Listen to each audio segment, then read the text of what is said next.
Let's get into it. All right. Welcome to the show, guys. This is Profound Nonsense. That's Tristan. I'm Galen. This is our second episode, so thank you for tuning in. Thanks to everybody who subscribed and commented on our last video. We really enjoyed looking through mainly haters of our takes on some of the movies we talked about, so that was cool. Episode 2, we're going to be getting into 2 different segments. First one is a little Christmas segment. It's Christmas Eve when this video goes out. So Merry Christmas to those of you who celebrate. Merry Christmas. Happy holidays to those of you who don't. Our first segment is going to be a little Christmas character deathmatch. And then we are going to be getting into our second segment, which is going to be Avatar, Fire and Ash, our reviews, our breakdown. We're going to do a non-spoiler review to start. And then we're going to get into our deep dives of the movie series as a whole and our thoughts and takes. So stick around for all of that. Thanks for coming again. I'm going to give it over to Tristan. All right, team. So today we're going to be doing a little death match. Our first pairing is going to be Kevin McAllister and Krampus. Then it's going to be Gremlins versus Santa's Elves, specifically from authors Xmas. Then we're going to have Scrooge versus Scrooge. And each Scrooge, one's going to be the pre-ghost and post-ghost Scrooge. Then our last lineup, we're going to do Elf versus the Grinch. And we're doing Will Ferrell and we're doing Jim Carrey. All right? So let's start with Kevin McAllister and Krampus. And if you don't know who Krampus is, he's the antithesis of Santa Claus. He punishes the bad in like your European folklore. He's a bad guy. And he's going up against Kevin McAllister from Home Alone. Everyone knows who Kevin McAllister is. Baby Jigsaw. One of Krampus's traits is he breaks into people's houses, so this should be an interesting matchup. What are your first thoughts? Who do you have going? This is maybe a bit of an unfair fight because Krampus is folklore, legend, kind of mystic sometimes, and that's what one would think. But here's where I'm coming from. Kevin McAllister, let's say he is from Europe. You know, he grew up in Europe. Okay. So he's aware of this lore. He's aware of this entity. He is really good with prep time. He's Batman level prep time. Yeah. And if he is aware of what he's up against and he has time to prepare, I think that he is on the naughty list. Krampus is coming, and he knows that he had all year to think about Krampus is going to get me. I feel like with enough time. So we're saying Kevin McAllister has how long prep time? I mean, he's not a great child. He's not a good guy. He knows. Yeah. All right, but okay, let's say he finds out. Maybe Krampus leaves like the black spot on his hand or something like that. How long in advance does Kevin have to start preparing? What are we giving him? So this is maybe a fair fight. A week. A week? Okay. So Kevin McAllister has a week prep time. Krampus is Krampus. I don't know. I'm kind of putting it on Kevin. I'm putting it on Kevin. I think Kevin's got a chance. He went up against 3 adult robbers without ever having to deal with this before. I also think Krampus is going to be a little cocky. He's going to go into it thinking, oh, I got this. Just another day. Just another child. Yeah. Going to hell. I think Kevin's got a chance. Okay. I agree. We're getting into Kevin. All he needs is round 1. 2 hours of learning about Krampus and his fallacies, and he's got it. Yeah. You're not wrong there, brother. Kevin McAllister beats up Krampus. with jigsaw techniques. You heard it here first. Gremlins versus Santa's elves from Author's Xmas. Yeah. For those of you who are unaware of Santa's elves from Arthur's Christmas, they're basically military soldier elves who do all of Santa's work. So they go in, they put in the presents, they sneak out, in, out, nothing about it. So they've got strategy, they've got technology, and smarts. Mm-hmm. So that's what they got going for them, and everybody should know what gremlins are. They are chaotic, they're crazy, feisty little creatures, highly unpredictable, scary. Mm-hmm.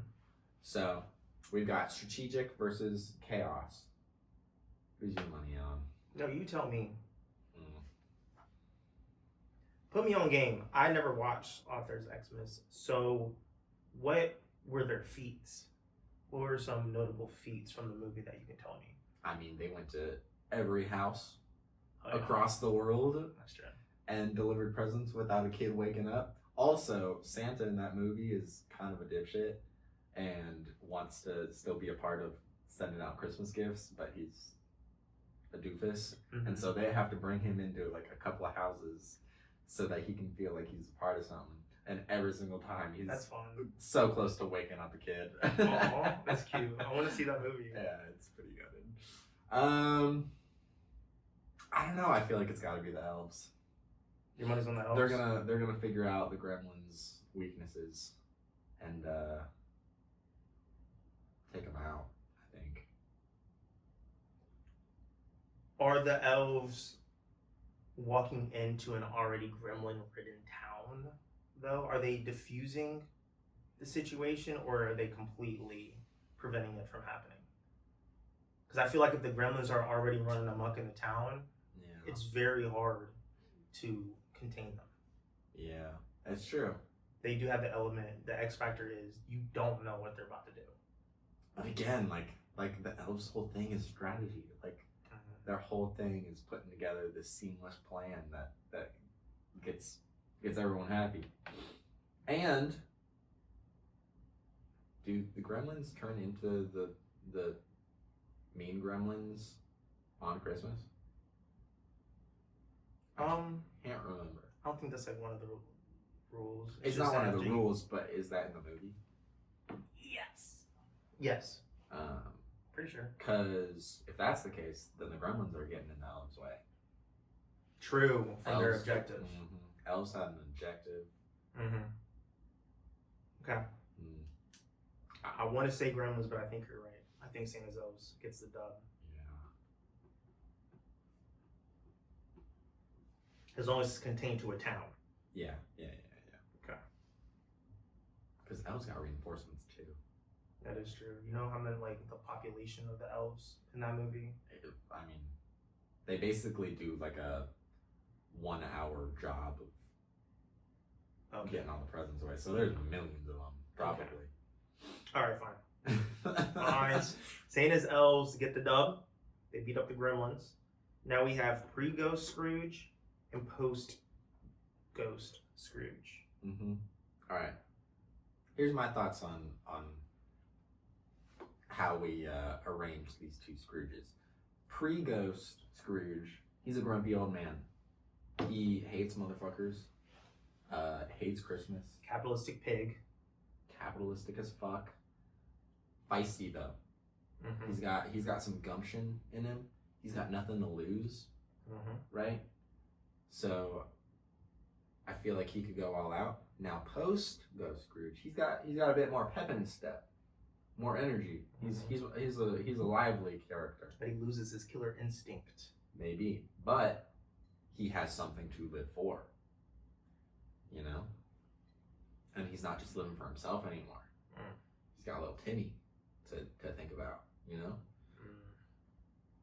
So we've got depressed, feisty, nothing to lose versus a little pep in his step, something to lose, something to live for.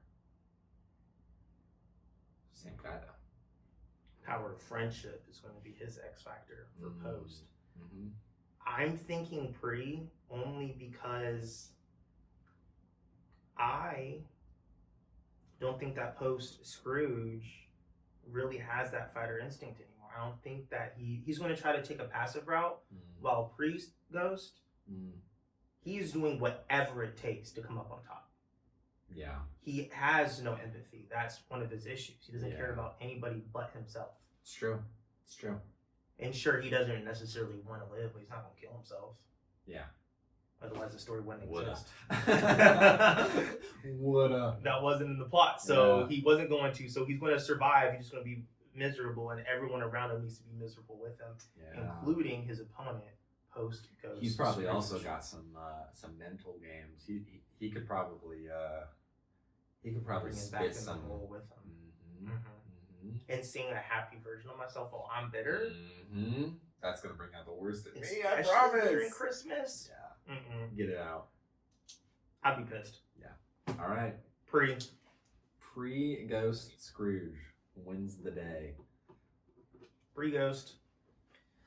Sorry, Lincoln. Whew. Elf Will Ferrell versus Jim Carrey the Grinch. I'm gonna let you talk on this one. If you want to talk canonically, aren't they like super tiny, like on a flower or something? They're like on a Whoville. Oh, it's super tiny. So if you want to like Barton Here's a Who, it's the same thing. Like they're all on a like tiny ass thing. But if we're not doing that, if we're all normal size, all right, they're the same size. They're the same size. All right, we're gonna talk about fake shit now. No, I think the Grinch. He has some great feats. He's pretty strong. Clever. He's clever. He's resilient. Yeah. I think one of his weak points, though, is that he doesn't really come out victorious a lot. Like, he has good plans, but, like, they never actually fall through. But then, he's always resourceful when they fall through. It's true. He always finds a way out somehow. He does. Elf, Will Ferrell, just the scene of him with the snowballs. Oh yeah. No, he's got snowboarding. Also, is this fight on Christmas? I feel like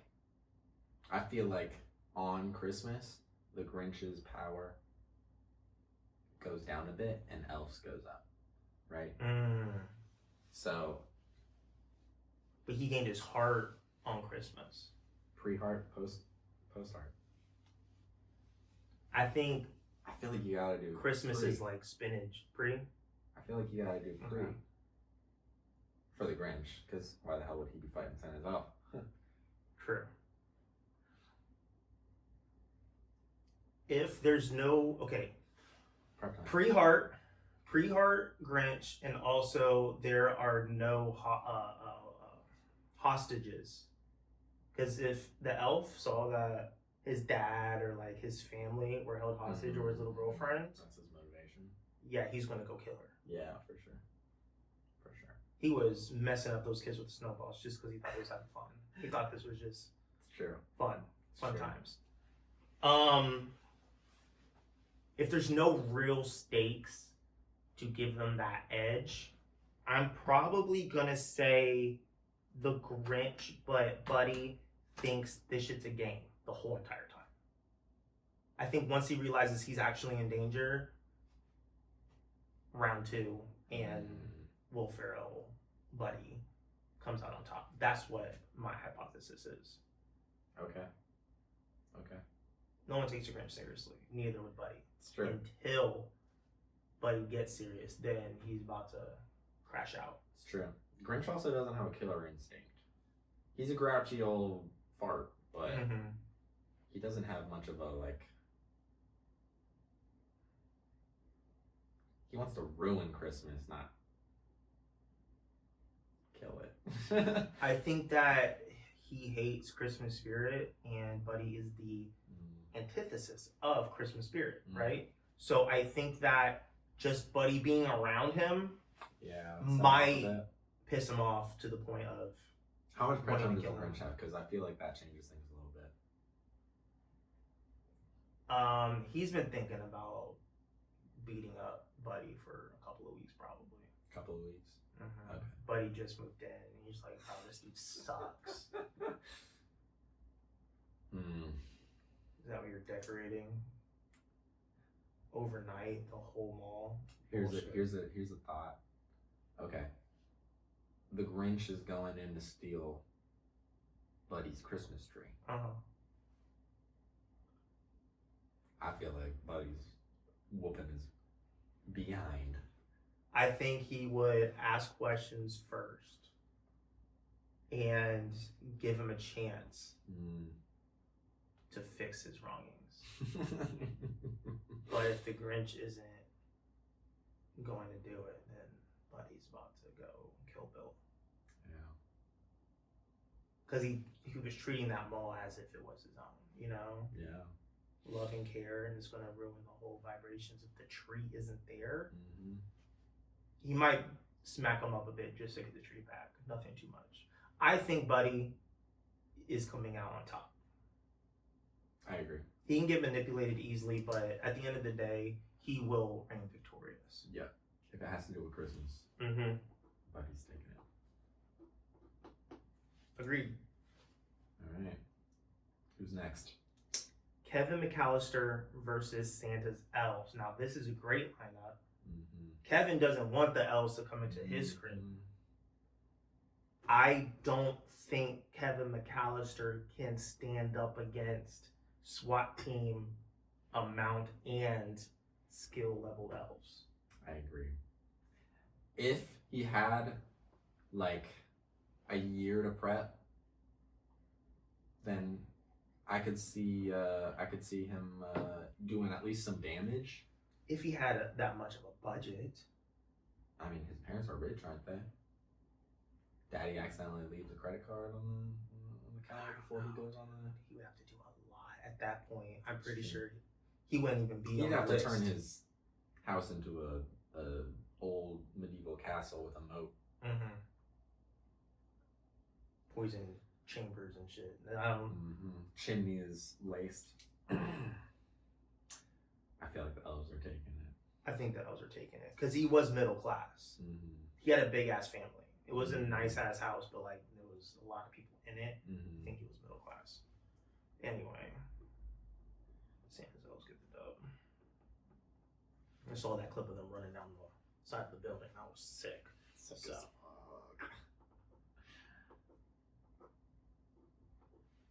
Pre-Ghost Scrooge versus Elf. I'm sorry, that is the movie of Elf. His dad is pre-Ghost Scrooge. And guess who won that one? Buddy got the dub. It took a while. It took a minute. But he won. That would have been a great sequel to Scrooge if Scrooge had stayed a grumpy old man. He meets Buddy, and that's how he screw the ghost of Christmas, whatever. You just needed Buddy. That's all I needed. Yeah. I feel like there's a theory video about that somewhere, and if there's not, I take intellectual property on that. Copyright it. Buddy gets the dub against pre-Ghost Scrooge because his dad's pre-Ghost Scrooge. Mm-hmm. Man, it's elf on elf. Elf on elf. Elf on elf action. This is exciting. But he gets waxed. Yeah. He gets absolutely waxed. Absolutely cooked. I feel like maybe we should have limited it to like 20 of the elves from that movie. Probably. But then they would have lost to the gremlins. 20 gremlins versus 20 elves. Oh yeah, they're good. Yeah. Doesn't matter.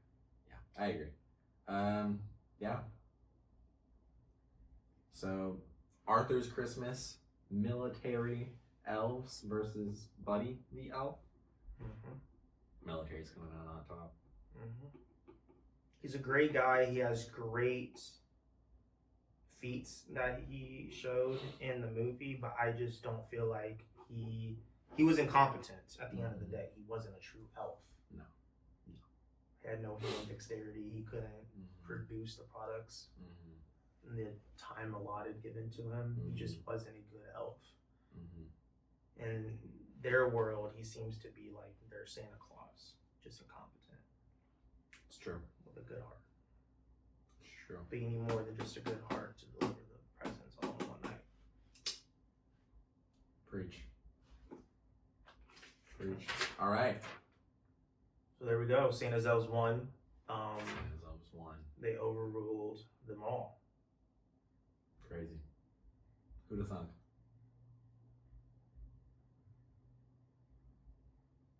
Yeah, Krampus didn't get a good first run. It's true. They were the perfect opponents for each other. It's true. Sucks. Yeah. Sucks for him. Sorry, Krampus. Be better. Agreed. Be better. All right. Let's get to the meat and potatoes. We're going to be getting into segment 2 now. This is non-spoiler. Our takes on... We're going to be talking about Avatar 2 and Avatar 3 just because, one, he had never seen Avatar 2 prior to Wednesday of last week. So he's got some things to say about that. And also Avatar 3 just kind of feels like it's playing off of Avatar 2. So we wanna kind of combine those two. So non-spoilers, the way we're gonna do this, we have worksheets that we've created for ourselves, and there are 7 criteria which we go through when we're watching a movie to see how much we like it and how well the movie stands at the end. You want to give them those criteria? Last page. Yeah, so we have 1, 2, 3, 4, 5, 6, 7 categories in which we rate 1 through 10. We have enjoyment, 1 through 10, depth, story, acting, cinematography, sound, and rewatchability. Now, rewatchability once a year equals 7. And we have a little checklist for every category. And if you box all of them off, then I guess that's a 10. And then there's 5.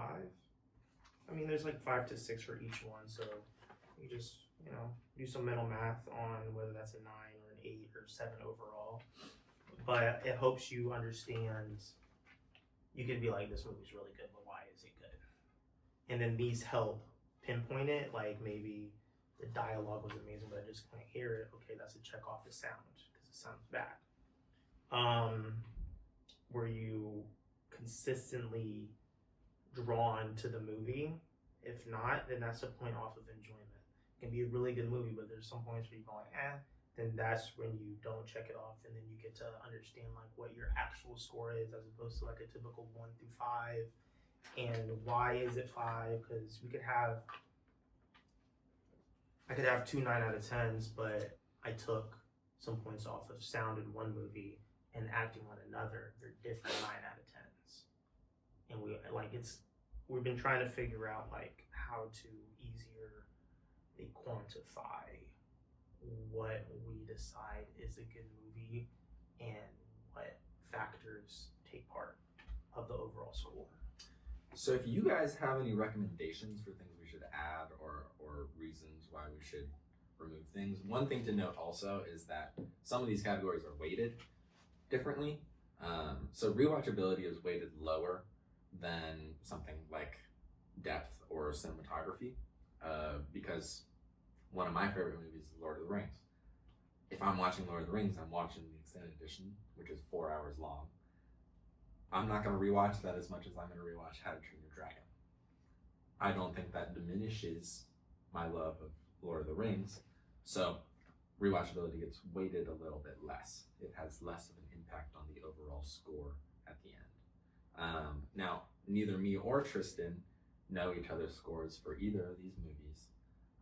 We're going to be giving our overall score first, and then breaking down bit by bit what each category's score was afterwards. And again, this is non-spoiler, so if you haven't seen the movie, you can stick around. Maybe this influences your opinion. Maybe you watch the movie and you hate what we said. Either way, that's fine. Let's get into it. This is Avatar Way of Water. Score overall out of You want to do a countdown? Yeah. 3, 2, 1. 8.7. Mine was 8.7, but I thought about it, so I had to change some answers. Okay. So I don't know what the new one is, so I'm just gonna assume it's around 8. Okay. Heard. Okay. All right. Now we're gonna go into the individual categories, one by one, and we'll talk a little bit about them without giving any spoilers to the actual movie. We can't spoil Way of Water. Oh yeah, you're right. This is gonna be a shorter segment than Fire and Ash is gonna be, so we're gonna give brief spoilers to Avatar 2. Okay. All right. Enjoyment rating. 3, 2, 1. 8.5. Yep. I enjoyed it. I thought it was a very pretty movie. I barely remembered Avatar 1, never watched this one, didn't know what this one or the upcoming movie was about. Like, went in there blind. It's a very pretty movie. James Cameron really knows how to make a pretty film. I think that where we lost points was it didn't hold my attention at some points just because they were so long of the exact same thing. Yeah, I agree. I give it an 8.5 because it's a beautiful movie. Everything about it fits exactly how James Cameron wanted it to. It seems like it did exactly what he wanted it to do. It just kind of dragged out a little bit at some points. Yeah. And some of the themes were a little on the nose, which... That's not this section. Did you enjoy it, yes or no? That's Sure. Yeah. Loved it. 8.5 was great. All right. Depth. Out of 10. 3, 2, 1. 6.5. Really? 9. Doubt it. Why?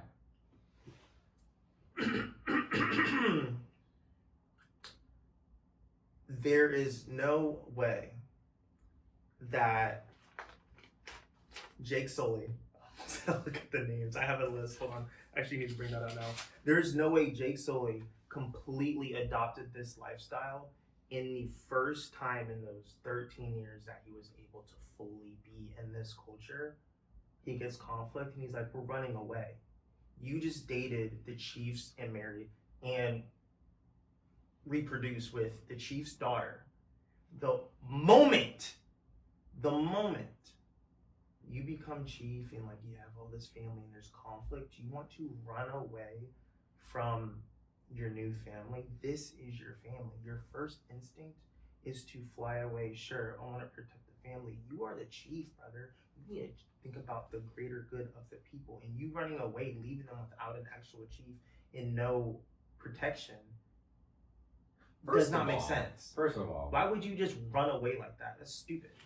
The reason they left was twofold. One, to protect the forest Navi, because he was being tracked down by the humans, and he wanted to spare his people from that. Second, he was trying to save his actual family, the kids in it, and so he wanted to get as far away where he couldn't be found. So I disagree with that.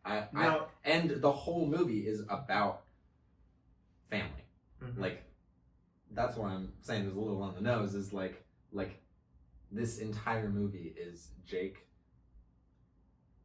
wanting to escape his past and his old life.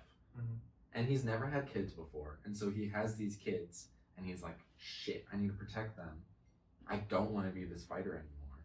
I don't want that to be who I am for these kids.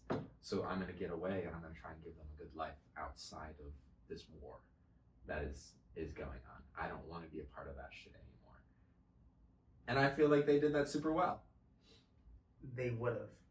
I'm on your side if the driving motive of the RDA was still unobtainium. They forgot about that material. That wasn't what fuels their organization anymore. Now what is it? Whale juice. That's their new cash grab. How convenient that is a focal point of this new culture that they run into. I would accept they ran away. Then what happened was they're still trying to get that unobtainium from the forest people. Now we got to deal with that. Like maybe bring some water people over to the forest people. I don't know, something like that. But completely erasing the forest people as a people altogether. We're talking about death, though, and like regardless of how his forced intentions, death. it's not forced death. Regardless of how his intentions play out, his intentions are still the same. His intentions, they're stupid and they don't forced work. So that we can change the biome. Yes, they were. I mean, okay. Okay, thank you. Okay, so his feelings are valid. His actions behind those feelings were way too out there for me. It was a forced relocation of the biome so we can get more pretty James Cameron shit. That's how I felt watching it. There was a whole 45-minute section of this coming of age tale for young teenagers, but they're blue and they can fucking swim and they're learning some other blue ocean shit. It is a coming of age movie within this movie. I forgot there were antagonists. I forgot there was a point to this. It was so pretty. Cut it down. There was literally an hour of footage I genuinely feel like we did not need because it... Take that back. You had to develop the family. You had to. I think this is a purely exposition movie. This movie by itself, I could not watch this alone. This perfectly led up to the new movie. This was the perfect film to watch the new movie. It by itself, I felt like didn't do much for me. It was very flat in depth. Interesting. As itself. Really? It was a good stepping stone for the new one. I think by itself, babe, it's beautiful. Objectively. Obviously, son dying was sad. Well, no. Loak, constantly, there was not one time. I understand why he's such a little, he wants to prove himself, right? He wants to be the golden child like the older brother was. I get it. Every single time.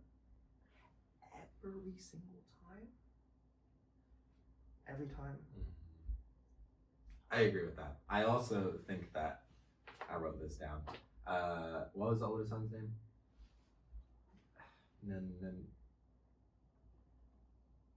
I think that's the one I didn't write down because we don't really see him. He was set up to die. He got zero death.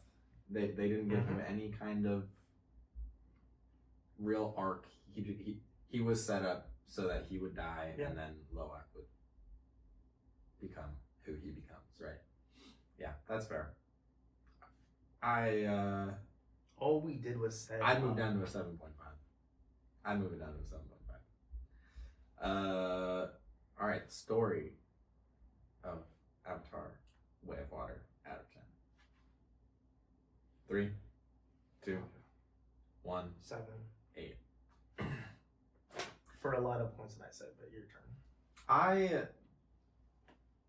I disagree that this movie was only set up for the third one. This is one of my problems with the third one. And I'll talk about that when we talk about the third one. I think the second movie actually holds up very well on its own.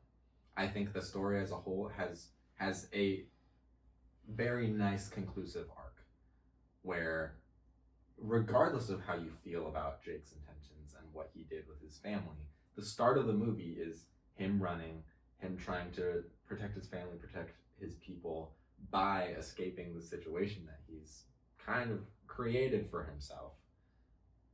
Goes to this new place, tries to settle down. They can't settle down because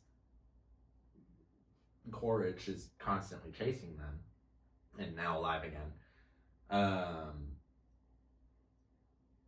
finally realizing like, oh shit, I fucked up. We need to like make a stand. And then just like the consequences of everything happening is, and all of his choices are his son dying, and then him having to make a lot of hard decisions. I think as a whole, the story is great. I like it a lot, and I think that the first hour where there's no villain is good, because that's what sets up Took and Kiri and Loak and some of the water people to be interesting characters. We saw a lot of development in all of them, which I feel like I was happy with the way that it ended. And I felt a lot of emotion in that one. And then we'll go into the third one, and I have some problems with how that transitioned into the third one, right? But the story as a whole in the second one I thought was well done. I don't think that the script upholds to every other aspect of this movie.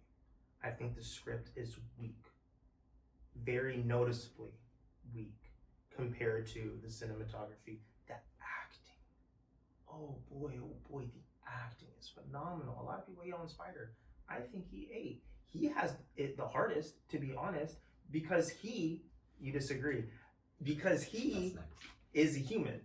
You know what I'm saying? He has to show his face. I think that his character was kind of, he was a plot device. He's nothing more than a plot device, but I think that I still cared about him, and I liked his relationship with Kiri. There were some points of the script that I didn't like. Like, he was dogging out Kiri, hey, what if your dad's Norman? Then they're joking about it. Then he's like, you don't want to know who your dad is. You were just dogging on her for being fatherless. Now you're fatherless? Bad acting. I think that was just a bad script. Acting. They had him dog on her and then get sad about it. That's the script. There's not much to do with that dialogue, Bob. Nah, dude. Okay, hold on. Then all of Spider's scripting was terrible. I thought all of most of the dialogue in number 2 was bad. And that's not just the acting. I don't think it was bad for a lot of it. And also, like, a lot of Avatar 2's focus was kids. Like, we do gotta give them a... I'm shaking right now. I'm so we do gotta give them a little bit of a break, because they are children. Like, but I think Spider notably had bad acting. I thought the rest of the kids were believable. Yeah. Except for Spider. Spider took me out. Every single time he was on camera, I felt like I was like, what? Really? Every single time. And I hate him and Kiri's relationship. I hate it. I hate it. It feels so forced. I like them as besties. Me in too. Number 2, they're besties. Yeah. Right? They care about each other. For sure. That's fine. They're like the outsiders of... Oh. If Spider says one more time, come on, let's go. Let's go. Yeah, he said that like 5 million times. Mm-hmm. You really think the script had let's go written in it, or do you think that was some improv on our bestie friend Spider? I plead the fifth. Back to the story and the depth. Real quick. The oppression that goes on. Not only are they Forest Navi in the Sea clan, but they're also mixed breed with human DNA in them. And then also Kiri don't even got a dad. She's Nawa Jesus. Okay. Everybody has this layer of well, I'm the outsider of this outsider. I'm gonna be best friends with this Whale. this ostracized whale, and we're best friends. For some reason, He's Wade an will link up. outsider. I'm an outsider. Like I'm misunderstood, and like I'm not like everybody else in this planet that is already foreign to the audience member. I'm like, brother, I get it. Yep. Can we keep the plot going? Can we keep the story driving? I don't need a coming of age story. I'm 30. Can we be real for a second? That's just James Cameron. That's just his movies. Fair. The third one has that shit too. Like all of them. You can't watch those movies and like have that opinion and like make that a like significant part of why you hate it. Because I came for number 2 because that's most of the movie. Because it's so, yes, it is. It's most of that movie. I wasn't gonna disagree with you. Oh, I'm sorry. So is it number 3? I'm sorry. My bad. My bad, dude. Love you. All right. Acting. Let's just. We talked about that a little bit. I thought the acting was phenomenal, except Spider. Overall scores for acting. 3, 2, 1, 9. I didn't hate him that much. What'd you give it? You gave it a 10? Yeah, 10. No, dude. 10. I don't think that Spider was that bad. I'm gonna make you rewatch just Spider clips and tell me that he wasn't a fucking bad actor. Okay, fine. I couldn't stand him. Like, we need to get through this so we can talk about number 3. Because that's where I think he truly shines. Any notable acting? Natiri. Holy shit. Whenever she's upset, Brody. When after the sun dies and she goes ballistic on them. Holy shit, that was awesome. I think that's one of the best scenes in all 3 movies. Mm-hmm. Easily. She is a ferocious soldier. Mm-hmm. There was a deleted scene where she was closer. It was a more drawn out scene of her about to kill Spider, which would have justified him saving his dad. Courage, thank you. But without that extension of that scene, you're just like, what? I actually feel like they. I don't feel like it was justified. His dad saved his life by letting. And he's loyal. The daughter go. I don't know. I would love it. Court saved Spider's life by letting Toot go when Natiri had Spider. So I understand the like, you save my life, you get this one chance. I'm gonna save yours, but I still don't like you. Fair. Like that's my reasoning for it. The dragging of We're still talking about just the fact that he had Spider come to all these clans and was interrogating them, tearing down, destroying their whole. He knows that him being alive is bad for the planet. Dad or not, he is nothing but bad news for the Navi population. Is bad for Courage. Yeah, keeping Courage alive is just horrible because Spider got to witness it firsthand. But he's a child who like is like constantly almost dying. That is his real dad. I don't, like.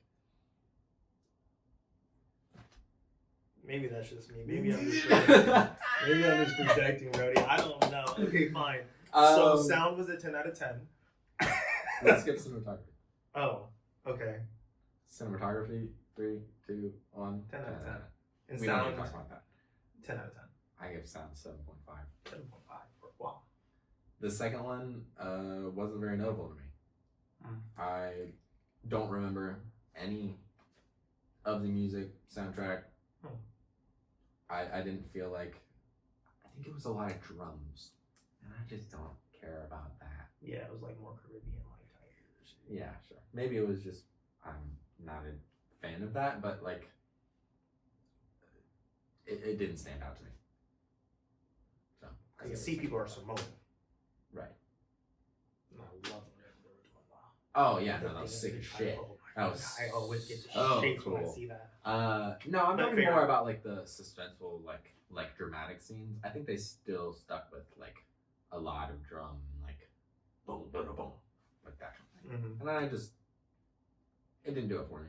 I didn't feel like it impacted the moments enough for me to give it a 10. Rewatchability. 3, 2, 1, 7.5. I would only watch it if someone was like, "Hey Tristan, you want to watch this with me?" And I care about them. Yeah. It's like a year and a half from now. Yeah. I gave it. Yeah, I agree. But if that ended up happening within like a year, I'd be fine. I prefer not to, but I'd be fine. So, 12.5 for me. Overall, my opinion is it's way too coming of age for what I was expecting. It's just building up the characters that we want to focus on in the third movie.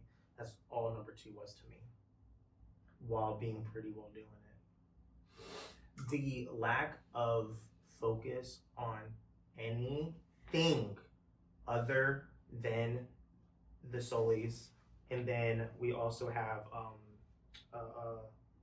Kate Winslet's character Ronal and her man, and even General Admore. What is your point of view? What is the point of you? You just drinking coffee while you tell Quaritch what to do? What is the point of this little shot of the marine biologist scowling? I give them all this information to kill all these whales, and now they're doing it. Now I'm upset, just so that he has some point of effect in the third one. There was too much of passiveness in every human character. I cannot stand how black and white everyone is. Quaritch's grayness is coming into this one, which I do enjoy, and it bounds and leaps in the third one. He was phenomenal in the third one. We'll get to that later. But I don't like the hyperfixation of the main crew without really feeling the ramifications of these giant battles, of all these people losing their lives. What are you talking about? The ramifications.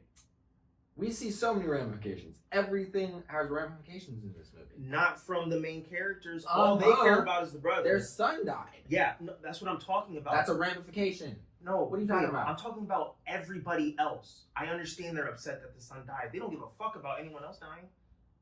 The movie it follows the Sullys. It's about the Sullys. It's not about the water people. It's about the Sullys. Of course, we're gonna care more about the Don't show me this whole world. What do you want? Only see them. What are you talking about? That's how I feel. No other movie that focuses on specific characters goes into, oh, this background character's whatever died. How are you feeling? No other movie does that. This movie is about the Sullys. So we are following the Sullys. This arc was the Sullys escaping their problems, trying to focus on family, all being outcasts. It's on the nose as fuck, but those are the themes of the movie. The ending is the ramifications of everything that the Sullys did in that movie. All of the choices every character made. May I say one thing? Yes. Nawa? Awa, my bad. Awa, this whole planet, Pandora, all of it is connected, right? Mm-hmm. So if we're going to keep drilling that into our head about everything is interconnected, I feel like that should be expressed in the characters that we follow. I would like to see more upset people in the outskirts because this whole world is one. Everything is connected, right? I want to see the pain, the anguish of other people other than our main characters. We do. I want to see more of it. That's what I'm trying to say. I want to see more of it. I disagree. Okay. And that's fine. Interesting. That was fun. I didn't think we were going to fight about that one as much. Me either. I thought you were on my side.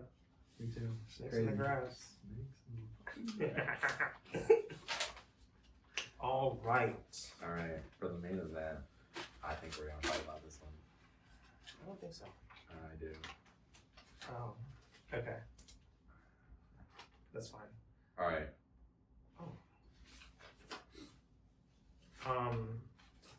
Turkeys.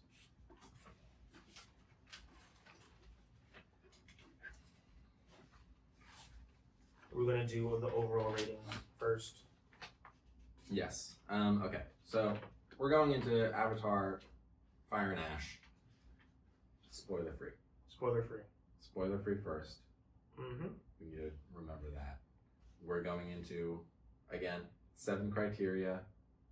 Our ratings out of 10 for each overall first. Okay? 3 overall. 3, 2, 1. 8.7. We switched. Okay.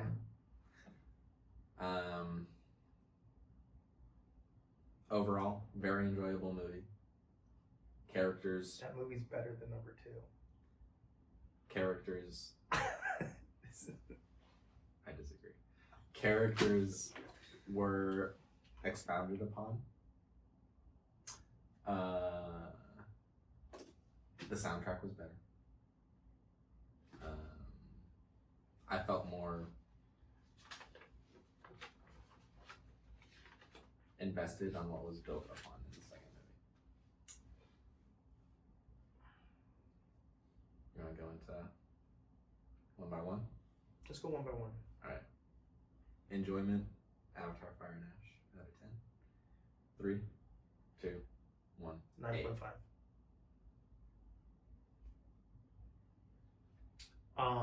Same reasons. If I watched Way of Water when it first came out and then immediately jumped into the release of this movie, I would not have enjoyed it as much. It was fresh in my mind, it was brand new, and like I said, it's number 2 is nothing but build up for number 3 and what it achieves.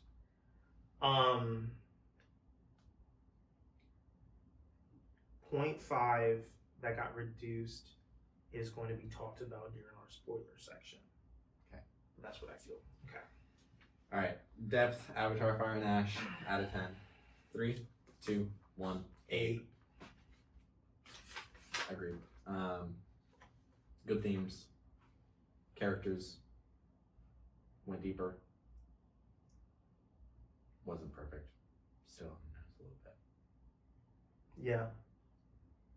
But I feel like it expounded more than just the core crew, which is what I'm looking for. Sure. I don't want to keep following strictly the Sullies Sure. and the main antagonist. I'm tired of it. Sure. I want to see how everyone else feels. Mm-hmm. Because there's a lot more other people on this planet Mm-hmm. that are also getting affected. Mm-hmm. Story, out of 10, Avatar: Fire and Ash. 3, 2, 1. 8. Yeah, I mean, again, good overall art. I had my problems. Mm-hmm. I don't even think this is an over. But it doesn't matter. I know how I feel. Anything else on the story? No spoiler? Nope. Cool. It's James Cameron.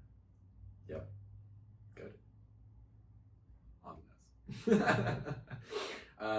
Acting, Avatar: Fire and Ash, out of 10. 3, 2, 1. 9.5.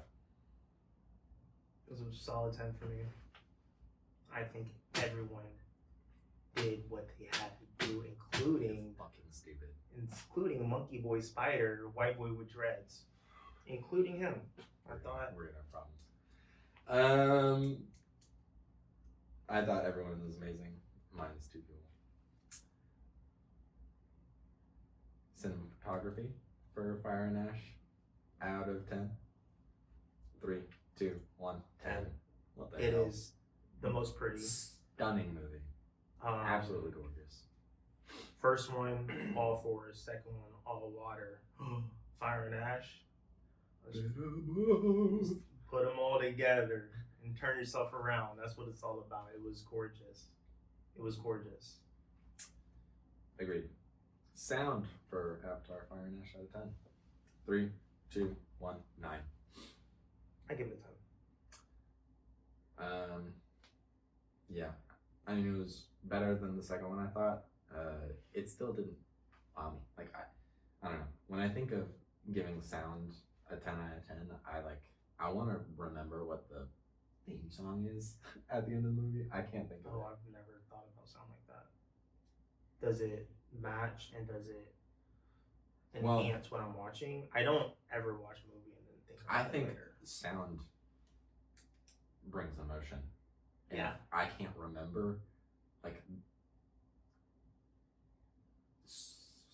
anything about the sound from it, then I don't feel like it welled up enough up in me to be warranted a 10. I think Still sound is important for me as well. I just don't think about it. I consider it like a addition to the cinematography. I don't think of it like as its own. Like, I don't. Yeah, I disagree. Interesting take. I should probably think about that maybe. All right, rewatchability out of 10 for Avatar: Fire and Ash. 3, 3, 2, 1, 5. 5. Yeah, I don't really want to watch it again. I will when 4 comes out. We're gonna have to. Yeah, it's gonna be 4 years from now. Yeah. Yeah. So fairly similar to 2, with some minor changes and what was up and down. All right. Let's get into the spoilers. We've waited long enough. Are you ready? Hold on. No. Okay. Fire and Ash. Because I'm gonna keep drilling this in y'all's head. Number 2 perfectly sets up number 3. I think 3 is a great movie. I think James Cameron needs to stop having so much influence on the script. But I think he should still direct and tell everyone what to do with the script at hand. It's a really good movie, and I think you should watch it, and I think that it's better than both number 1 and number 2. Exceedingly better. You gave it 0.7 higher than 2, so don't listen to him. I agree. Great movie. I think it played off of the second one well. Watch it and then come back and you'll hear my problems with it. Let's get into spoilers. Let's get into it. Yeah, we got the cups, brother. Okay. All right. Are you ready? Spoiler warning for Avatar: Fire and Ash. If you haven't seen the movie, leave, go watch it, come back, hear our takes. Let's get into it. You keep talking about how number 2 was all lead up for number 3. I think the difference between me and you is I think 2 was a great movie, and I think 3 was way too much of a carbon copy of what we got in number 2. I thought number 2 did everything that number 3 did. Number 3 just changed the plot a tiny bit. We still, in number 3, are following Quaritch trying to get his vendetta for Jake done. We still have Jake running from his problems. We still have his kids being little troublemakers. Loak is, everything was just a continuation, but the ending was the fucking same, dude. The ending was exactly the same as number 2. No, and that is not the number same 2 as 1 and 2. Yes. It had both of the fights, the air fight and the sea fight. Put it all together, turn yourself around. And that is not a problem with number 2. Number 2 changed it up. At least we got a water environment. At least there was that. I agree with you that like we could have seen something different in number 2, but number 3 is literally bar for bar Quaritch with the woman general pulling up to the sea place on a big ship, but it's bigger now. More whales. More whales. More whales, though. Did you see Still, more whales? Same fucking tactic as number 2, where the whale fucking... Except now all the whales are on board because they realize that they were in the wrong, and actually, Penacon was in the right this whole time. I wanted Moata. Who? The bird, the big ass bird. Oh yeah. Bringing him back. Bring him back for a big reveal. I was gonna say something else. I can't remember though. It's the same thing, and the reason why I was disappointed in 3 and not 2 as much was because I went into 3 thinking, oh, they're gonna like do something. It's gonna be more Avatar on Avatar, Na'vi versus the Ash people, right? Like, I thought that was gonna be a bigger thing. Ash people were lame. What was her name? Varang, I think was. Yes, sir. Varang She was so sick. She looked cool, but her character was 2D. Like she had no depth at all. She was sick until Quaritch came into the picture. Yeah, and then she was just his love bug. Yeah. His little love bug. And she like her motivation makes no sense to me. She's not like she was not as good a character as I wanted, and the fact that they just used her so that there's a third group of people attacking the Na'vi at this point pissed me off. I did not like. I wanted the humans to have been like reduced to a state where they were incapable of fighting, and this Ash people were a formidable foe, and they kind of were at the end, but like they were the second foe. They were the like turning point for the bad guys after Jake's team was winning. They came in and was like, oh great, now we have to fight them too. And they were getting blown up out of the sky just like the first one. Right, and it just felt like we've seen this shit 2 times.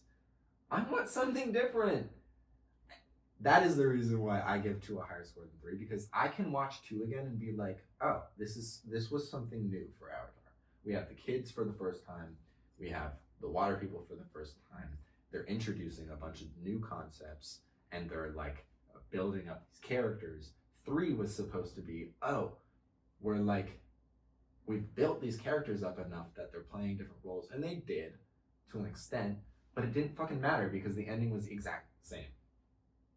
And Quaritch was amazing.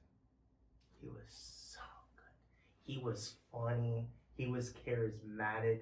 He thought about his actions, and whenever he brought out the Jake Sully brought out his tail thing, he was like, connect it and you're gonna see. Mm-hmm. He thought about it. Mm-hmm. Yeah, he you is saw the struggle. feeling it. You saw the struggle. I like Quaritch's. Varang was such a good character, but once she couldn't manipulate him, they just became this conservative goth girl relationship. That's funny. I did enjoy that, but she lost all She was of just her there to clout. serve his purpose. Right, and you saw that he was starting to paint himself. He was adopting this Na'vi lifestyle, but she just became a filler character, and that was upsetting because I really, really like how she was being presented. She had literally no one else in her clan that was even notable. They're all grunts. They're I think they're an incest tribe because they were all from the same clan that got washed away by the volcano. Happened a little while ago, and they all look weird. And that's not from adaptation. Yeah, because she was alive when it happened. Yeah. My problem with Quaritch in this movie is that there was so much progression, and you like really saw that fight in him. And again, like I think what they tried to do with his character at the end was he's no longer with the humans. He's his own third thing, right? So instead of Quaritch versus Jake, it was Jake versus woman commander lady in the ship versus fire people with Quaritch. And now there's these like three It didn't feel like that to me. It felt like Quaritch still doing the same shit he's always done, just with paint on him. Yeah. And Jake still fighting the same shit he's fought since the first movie. And that really annoyed me because, like, despite Quaritch's like struggles and fight and stuff, the exact same thing happens to Quaritch at the end of this movie that it did in number 2, where he has compassion for Spider and gives up his fight for Spider and then loses to Jake. Exact and he's same. not fucking dead. He's not dead again. We didn't see him die. He's not dead again. I'm over him. So that's the reason why I have such a big, like, number 3 just felt like... Number 3 is what they should have done with number 2. Sure, but it was number 3, and that's why, like the weight of things being exactly the same doesn't fall on number 2 the same way it does on number 3. Because number 2 was different. It introduced the kids, it introduced the water people, it was a different environment. Yes, it was on the nose, but number 3, the expectation was that this is gonna have a different feel to it, and nothing new happened. The characters did exactly what they did in number 2, which is Jake still fucked up as a dad. Shit dad, by the way. Jake is an awful parent. He really He sucks. And he's not. He blamed his son for... Then he said to Natiri, hey, what did you want me to say to him? Right. That I'm at fault? That is literally Yes. my fault that y'all aren't safe? That Yeah. I'm the reason why you have this weird relationship with your heritage and why you won't even get one of these sea mounts? The way that he approaches his family is so bullshit, especially because how about her culture Natiri is. Right. Natiri, you better not show her that bow. Why the fuck would you not want to give that to her? Everything's about you, dude. She's depressed as hell right now. Everything's about you. If this wasn't one of those the one mate for life, they would have gotten divorced. Agreed. There's no way. Agreed. If that wasn't the lore, they should not be together. After he was like, we're leaving, Natiri should have stayed to become a matriarchal chief and run shit on her own because she can't. She can protect her people by herself. She can. She's been around Jake enough for those 13 years. She knows how to be a strategist now. She's great. She's a great warrior. Jake Sully sucks. And it took 2 full movies for him to make sense. Agreed. What I wanted to happen... But he's a human, so he's like processing things as a human. What I wanted them to do was end the 2 and realize, oh, I'm an idiot. Change his ways. Let's go back. That's another thing. After number 2, all right, well, they're going to attack us no matter what. Let's just go back to the crib. No, we're sea people now. Why? Go home. I agree with that. Go home. And then they nobody wants to be there. They kind of retconned that anyways. Like we're at the sea place for like 3 minutes, and then he's like, "All right, we're going back to the forest." Yes. Plot progression. That's it. All right, let's move on to. I want to talk about Spider and Curie. You cannot tell me that the scene where Jake is about to kill Spider was greatly reduced by Spider's performance. Please don't. No. You don't have to do this. His performance in that scene took me out of it so fucking hard. You would be shitting and crying and throwing up. Okay, but when he said, "Do you still love me?" I cried. Look. I told Addie this. I was like, that scene, I should have cried during that scene. The only reason I didn't was because the lead up to him saying, "You still love me," was like so underwhelming that I was like I loved the progression in him from like, holy shit, what is going on, to acceptance. That yeah, you could tell they were like trying to portray, like, Spider gets it. He understands why Jake is doing this. I want a like harsher turn from like, please, like, what the fuck are you doing? Like, give me some kind of a performance. And then you can be like, I get it. Sure. I agree with you. I did cry though. And that's fine. But like the performance just like didn't give. And I was more focused on the teary during that moment. Oh my god. Blood on She her ate. hands. Yeah, dude, that imagery was amazing. Yeah. Blood on her hands. But her performance was awesome, and Jake's struggle during that scene, awesome as well. Again, like, the only thing that took me out was like, please, no, you don't have to do this. I think about Jake Sully. Sam Worthington is phenomenal at his job. He's a great actor. He just has the worst script to work off of because there's the intentions behind all of his actions freaking suck. Yeah, I agree. However, I hate his decision making. I agree.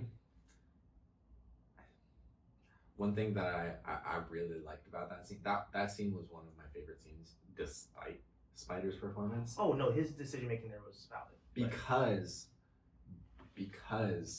that was them. I wrote this down. I said that was them almost falling into doing exactly what the humans were doing, which is, we need to do whatever it takes to save our people, and everything else is a means to an end. That's exactly the human's mindset in the first movie and the second movie and the third movie. And Jake and Neytiri almost fell into the same thing. And I think like them like holding back from that and realizing that was awesome. That was great. I loved that. I just wish the performance of Spider was a little better. Agreed. I wasn't saying his decision making was bad because of that scene. The scene was perfect, in my opinion. Spider could have done better, I guess, but everything else made up for it, in my opinion. So I wasn't hating on Spider like that. I don't know. Sigourney Weaver kissing on Spider. I think it's kind of weird. And her Jesus thing is weird. She's supposed to be like 14, 15. Yeah. I'm sorry. Like, Sigourney's performance is amazing. Phenomenal. Like, kudos to Sigourney Weaver for being however old she is and like doing that, like 18 months of performance capture work. Because she acts useful. Yeah. Like that's awesome. Her voice is not a 14-year-old. And that takes you out of Curie so hard. Yeah. She does not sound like a 14-year-old. They shouldn't have been dating. They shouldn't be dating. I agree. Just for the, like, what's gonna happen this next movie, since he's like, he has the fungus inside of him. Are they gonna have a child? Right, and it just seems weird because she seems like an adult and he seems like a child. I want to know your opinion. Do you feel like Curie's abilities are just like cop-outs for the plot? Yes. I wanna note the time she uses her powers in this movie. First time is when Spider's about to die. And she makes him breathe. So that's something new that she does that we didn't know she could do. Second time, she saves them from the fire people by getting her energy into those plants, and then those plants happen to be paralyzing plants, and they drop them dead. Plot device. That's it. And then the third time, avatars are winning. Then the fire people come. Now they're losing, and now Curie has to connect with Sick. Awa to send the animals onto them, right? Number 4. There was another one. Varang. Yes. Yes. And then Varang runs away like a fucking scared cat. Yeah. To never be seen again. Terrible character. What? We're just Varang is drugging people up and like doing cool voodoo magic. Like she is cool. I understand why 2 felt like it led into 3, but 3 felt like it led into 4. Like 3 had the same like we're progressing these characters along just to not get the conclusions that we want for any of them. And now we have to wait for 4 again. Oh my god. Yeah. It might be 8.5. It's an 8, dude. It's an 8. I'm giving it an 8.3. That's my final answer. 8.3. Alright, I'll take it. Deal. Now my gripes about number 2. My turn. Yep. Dr. Ian Garvin, just like in the first one, with old girl the pilot, she's like, I don't want to do this shit because we're messing with the Navi too much. He was been passive on the hunting of the whales since number 2, because all of a sudden that's how they fund their operation, not from unobtainium. He gives a little look in the second one, like, oh, I really don't want to harvest these whales. And then luckily in the third one, the timeline just works out, so there's going to be a whole like eclipse thing, and every single whale is going to be in the same vicinity. And then he's like, oh, that's doing too much. That's too much going on. And they're like, whoa, it's going to be a year's supply in just one day. So And then you don't have a problem with number 2, you have a problem with number 3. Him and number 3. no, I have a problem with him in number 2. Why? Because how passive he was until now. Like they only showed that like look of him being upset in number 2, just so I don't like either. Thank you. But he does take action in number 3 at least.